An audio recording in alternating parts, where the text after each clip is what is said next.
چیزهایی که برکت خانه را زیاد میکنه. شماره اول، نظم داشته باشید. شاید به نظرتون بی ربط باشد، اما داشتن نظم و انضباط و اینکه همه کارهای خانه بر اساس برنامه‌ریزی پیش بره و انجام شود باعث زیاد شدن برکت در خانه می شود. شماره دوم، غذای مانده را دور نریزید.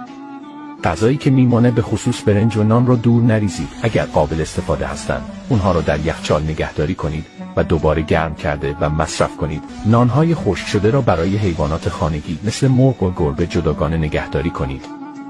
شماره سوم، ظرف‌های نشسته را بشویید. ظروف نشسته برکت خانه را کم می‌کنند و مانع جریان انرژی مثبت در خانه می‌شوند. شماره چهارم، کلمات زشت به کار نبرید. به کار بردن کلمات زشت در خانه برکت خانه را کم می‌کند و برعکس استفاده از واژه‌های مثبت باعث زیاد شدن برکت در خانه می‌شوند.